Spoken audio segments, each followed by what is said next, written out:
Hello everyone, Joshua Hayes at BigWaveTrading.com. The last video lesson I made, I said the bottoming process has started. Now I want to make it clear, I am not calling for a bottom here. I do not believe that we've seen the ultimate lows in the market. I just know, based on history, based on historical price action in the overall market, the odds that we're higher from here 6 months, a year, 5 years, 10 years, 20 years out versus being down during that period is significantly higher. The only way that we will be lower from here in a significant fashion is if we are in a secular bear market, and I technically don't consider any market to be in a secular bear market until you're below this circle here, this yellow line. It's the 200 weekly simple moving average. Not only do you need to be below it, but you need to retest it and then fail and then break new lows. Then I consider us in a secular bear market. If we look at that metric going back to 1970, there are only 4 times that scenario has happened. 1970, 68 to 70, 73 to 74, 2000 to 2002, 2007 to 2009. Until that situation happens, we should not expect this to be a secular bear market.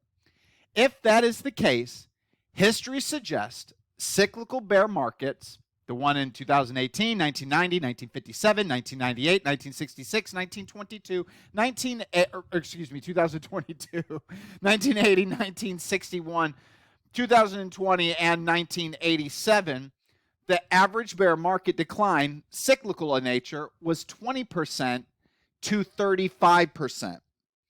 So I'm basing all the levels that we're going to go over off these numbers.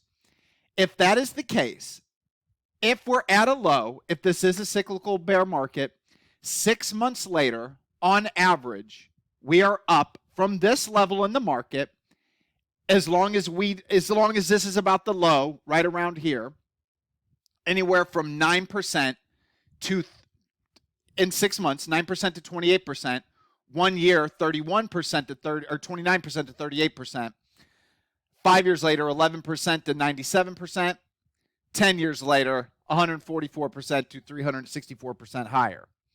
Even with the secular bear markets, whenever you have a low, 6 months later, you're always higher. 1 year later, you're always higher.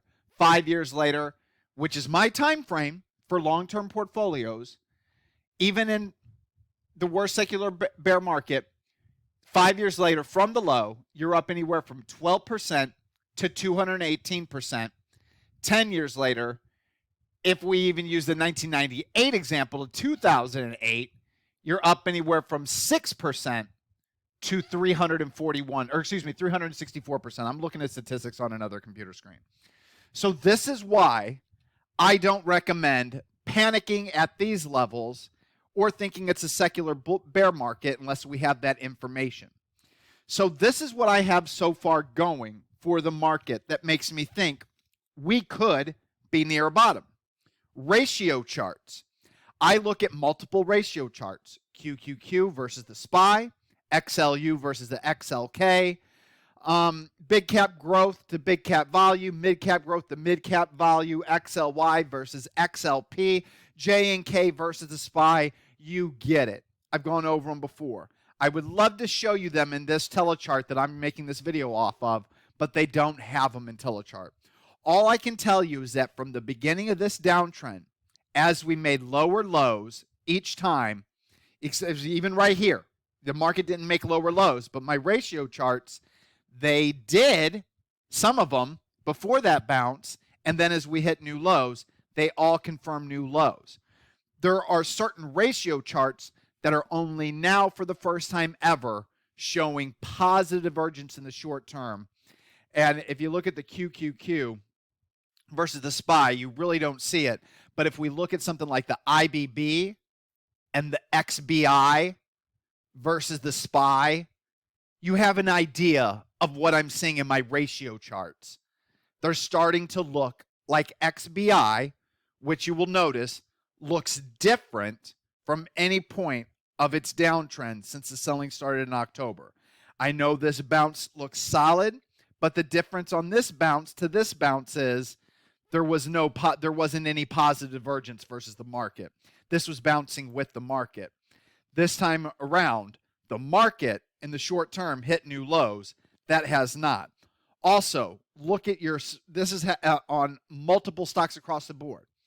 Even though there's been a long downtrend, even though the market, SPY, QQQ all hit new lows, I'm seeing multiple stocks that have been in longer term downtrend since early 2021 not hitting new lows. So that's positive divergence. Is that any reason to get super bullish on this market? No. We have the ratio charts in our favor. We have the very speculative IBB and XBI and biotech stocks are just populating my scans left and right, either off the lows for low price ones or your new potential leaders. And with that being said, I'm adding a new leaders list together. I'm populating it with stocks that I see in my scans that are holding up well, showing massive relative strength versus the overall market. And I made that new list that I'm currently building out available to members following Friday's video lesson. So I have history, ratio charts, some new leaders showing up, biotech's looking good. And then if there's any other reason to be bullish in the short term, I keep telling you guys that I like to see panic and capitulation to actually go all in for a bottom trade in my long-term portfolios if I sold them on the way up like I did in 2021 before the top. When did I start to sell my long-term portfolios? One went 50% here. Another one went 50% here. And what I should have done is when the Fed started hiking rates, should have gone 100%. But timing the market is difficult, so that did not happen. For that capitulation bottom, either via the VIX or the equity put call ratio on an end of day basis. The end of day basis, I've not got my equity put call ratio over 1. However, my 5-day simple moving average got over 0.80, which tells you you're probably near a bottom short term. The bottom, I don't know. I need to see panic. However, another thing I've noticed with the VIX is that even though I never got my spike over 40, which comes with every great bottom, think of the COVID bottom, I want you to notice something with the VIX. That first leg down in the market where my arrow is on this chart, we hit a new low, right? In the SPY, new low, new low, new low, new low. The VIX, on the other hand, oh, sorry, I'm pressing the wrong buttons on my computer. Oh, it's awesome getting old, guys. Is that the VIX? Okay. Lower high, lower high, lower high, lower high. In the past, in cyclical bear markets, this has helped mark a bottom when the indices continue to sell off, but the fear in the VIX does not line up. That being said, normally there's a fearful spike in the VIX above 40, then you start seeing these lower highs, then you start to see the market hitting new lows, and then eventually it builds a bottom and rallies. This time around, we didn't get that initial panic move in the VIX before these lower highs, but it is there. That being said, no panic on the VIX. So I basically have gone over every reason to be bullish short term. What are the reasons to be bearish? Well, first off, semiconductors. They're hitting new lows. I don't see how the market doesn't make a new leg lower unless the semiconductors can find a floor. And with them hitting new lows and the IBB hitting new short-term highs, it's a mixed bag. But semis, those are your real leaders. I really want to see those leading. Also, once again, I can't build the ratio chart. J and K is not keeping up with the SPY on its bounce. J and K is lagging. If J and K hits a new low with SMH, odds are SPY is. Also, another ratio chart that I can't build for you, J and K to IEF is completely rolling over now. We're entering an air pocket area. Not good. Then I look at XLK And then I look at XLU, and I got to be honest, guys, if we were at a bottom, the bottom, I'm pretty sure XLU wouldn't be doing this with XLK doing that. So keep that in mind. Once again, no capitulation in the VIX, no capitulation in the equity put call ratio. There has not been a Fed pivot. Without capitulation in the equity put call ratio or the VIX, I can't call a definitive market bottom without a Fed pivot. And as far as I'm concerned, you're not going to get that until inflation comes back down to 2%. As soon as it comes down to 2%, I believe the rate hikes will stop. And or I believe that once again, the Fed will have overshot the mark and they'll just go from rate hikes to rate cuts. But until there's a Fed pivot without any real capitulation, it's hard for me to call a bottom. So with all that being said, I still believe we're part of a bottoming process in the market. But if we're not, no big deal. I'm not putting all my eggs in my long-term basket here thinking it's a bottom. The one thing I will change is I was nervous when we started to bounce this strong that I've missed the number that I need to see the market close at. I've already started to build back up the long-term portfolios. I started when the SPY hit 400. I added when the SPY hit 380, which was the 38.2 Fibonacci retracement level. And I wanted to go with whatever capital's left on the sidelines in these long-term accounts. 50% of that put back to work at SPY 350. I no longer think I'm going to get SPY 350. So if I get SPY 360, all big wave trading members know the main stocks. In total, there's about 30 of them, but there's really just 10. And then you can use other ETF products to round out the portfolio if that's too many positions. But I have multiple accounts that I work with. But that's where I'm doing the majority of my buying. Why at 350? Multiple things line up. I have the 50 Fibonacci retracement level. I have the anchored VWAP from the 2018 lows. And on a weekly and more important time frame, I have the 200 weekly SMA right at 350. That's called confluence. I have multiple indicators aligning. That's where I want to get long. And if you don't understand why you like to buy there, if this is just a cyclical bear market, I'm going to remind everybody about the 1987 stock market crash. In 1987, the low of the panic day was 216.46. Do you know what the 200 weekly simple moving average at stockcharts.com is?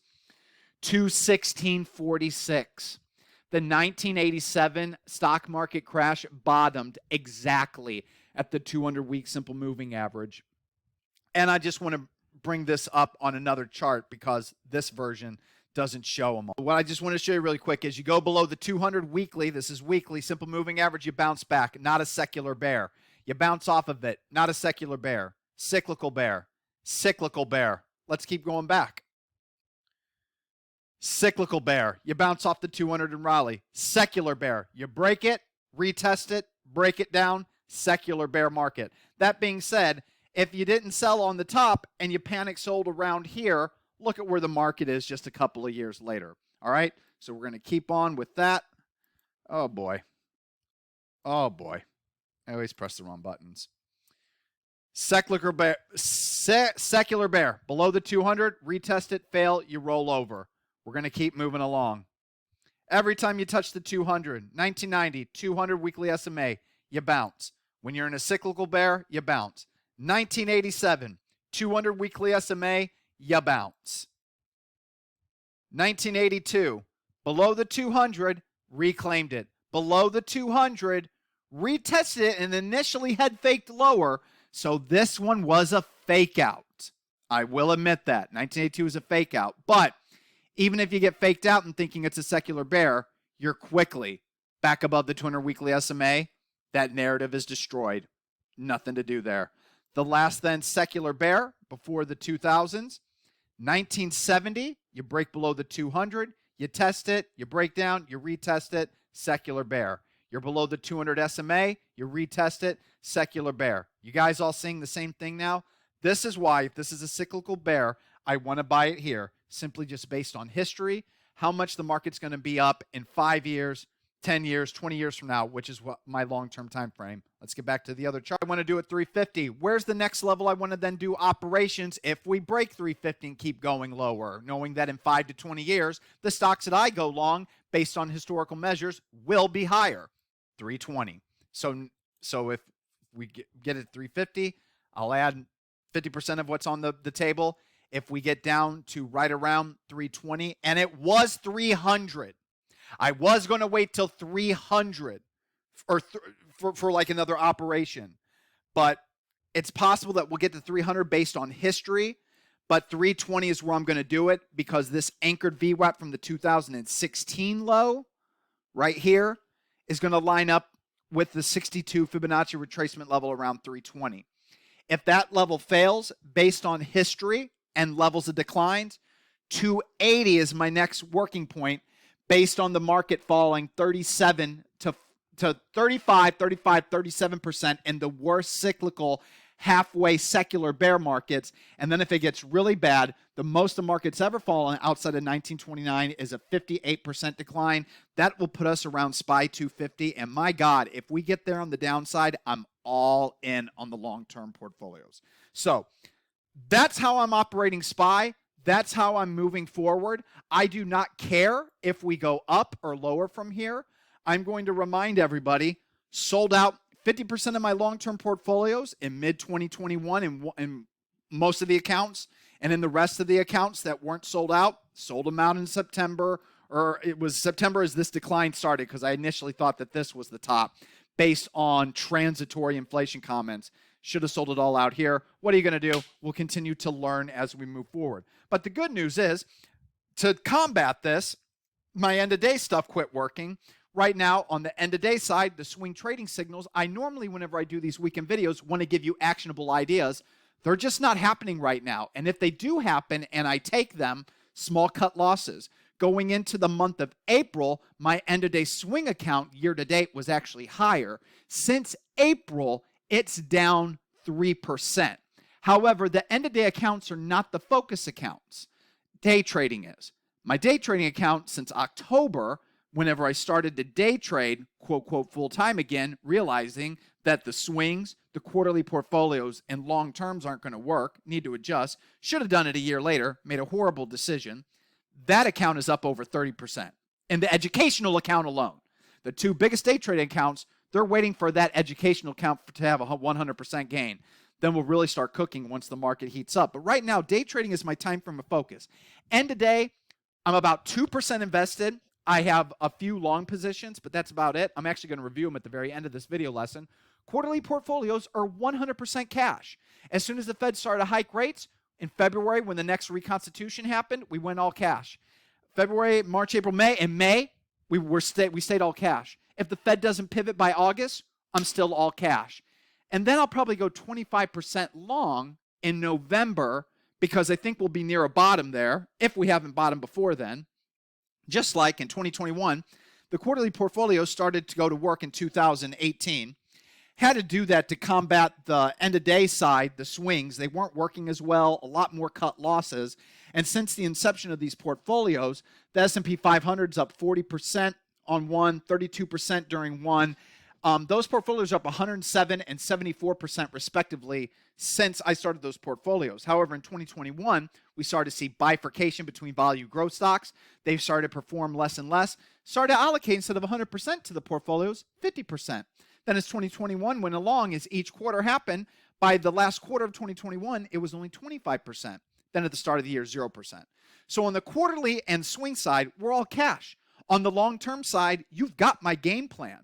Right now, I'm just day trading. But before I go and show you the actual results of my day trading, I want to go ahead and show you guys some of the end-of-day positions I'm still long and what the signals look like that I give to everybody at Big Wave Trading if we can just get them again. Stocks I'm tracking on an end-of-day basis. CNMD is the recent long position. And in case you guys aren't familiar with the signal, candle over candle, off the low, heavier above average volume, increasing green bop into it. Not a great signal, but it's worked. That's what I look for. HCI is more of the signal I'm looking for. I just wish it didn't have that big of a tail. And because of the overall market, once again, it didn't do what I wanted it to do. explode higher immediately. It's still holding. It's still good. But we always talk about these add back positions. When you get shaken out of the majority of your trade, happened right here. Guess who didn't add back to his position because of the overall market? But it just proves that on these bars, if it doesn't move higher immediately, but it holds the overall setup, we're looking for a re-entry, add back, increase size signal. FBRT, once again, I want to remind everybody, this chart that you're looking at is not the chart on stockcharts.com. They merged with another company. But do you see the signal? That's what I'm looking for. We're just not in a clean market, so it's not doing much. And Vince is another one I went long. Now, I went long Vince because of the BOP and volume surge. But as you can see, Vince hasn't been doing much. Lately, I've given out a few bangers to members that I haven't gone long, but I've signaled to everybody. IKNA, that's a 100%er. VEDU, from this signal here to this high here, that's a 100% gainer. APLT was a recent flag name. After hours, it was up to $1.22. That's a 40% winner. And then, DRMA, this, from this signal here that I flagged to the high day this day, there's another 100% winner. So I'm still giving them out to everybody, but why there's reasons why I didn't take these trades, and I make it very clear to members, but why DRMA and APLT worked and Vince doesn't work, the stock that I go long, I don't know. It's just the way it is right now. Now, there's two stocks in here that I don't have a position in anymore because the signals are from a long time ago, but once again, think about that FBRT type signal, think about that HCI signal, and then look at NBN. Look at the volume, look at the BOP, and then look what happened afterwards. That's how they're supposed to act. And then there's TCI. I want to show everybody what that entry signal looked like. Very thin name. But once again, same thing. Look at the BOP, look at the volume, look at how it comes right off support. Used to love the breakouts, but support's better now. It just goes and never looks back. So that's what I'm waiting for, just not getting them. And when I do get them, they're just not performing well. Vince is fine, but it's not doing anything. FBRT is fine, but it's not doing anything. HCI is fine, but it's not doing anything. CNMD is fine, but it's not doing that much. So that's what's going on the end of day side. Wrap the video lesson up this weekend and get you onto your 4th of July, rest of your 4th of July weekend, just showing you this. My time frame of focus right now is intraday. That's the one where the majority of my capital is. That's my focus. That's where I'm trying to produce alpha.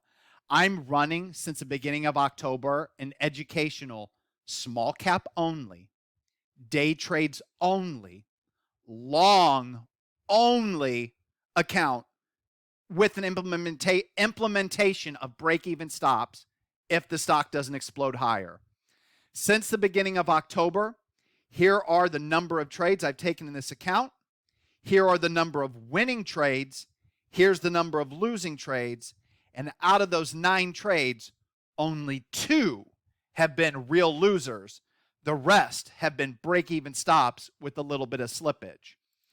That has led to this profit and loss equity graph and is the reason why that small cap only, day trade only, long only account since the beginning of October, basically with small caps being cold the entire way. They've heated up recently, but they're not hot. I'm still not getting follow through. That's why you don't see this constantly. That's why this has turned into this. This is 2021. This is now. What do you think this chart would have looked like if I would have started my day trading journey in April of 2020? I've never been a day trader until this account was open. Look at that profit and loss equity graph. If you guys would like to be a part of this group, bigwaytrading.com, and have profit and loss equity graphs that look like this, and work on the time frame that works for you, since we go long-term, 5 to 20 years, quarterly, 90 days, end-of-day swing trades, anywhere from 1 day to hopefully, back in the old days, 2 years that you're holding some of the position, to intraday, where we focus on small caps, where I alert every single trade I'm going to take before I get into it. Lately, I can only tell you what I'm looking for an entry, but in hot markets, as soon as I enter, I can tell you that I'm long, and you can just piggyback me if you want. That's all available at bigwavetrading.com. It's in the description section. We offer a 2-week free trial. Extremely inexpensive service for the quality that I provide. If I'm giving you this much information for free, imagine what I do for my members. And on top of that, if you enjoyed what you saw, learned something, if you can, please like, subscribe. I'd really appreciate it if you guys could share the video lesson to somebody that's having trouble in this market. And more importantly, comment. If there's anything you would like me to expound on, go over in more detail, please let me know in the comment section below.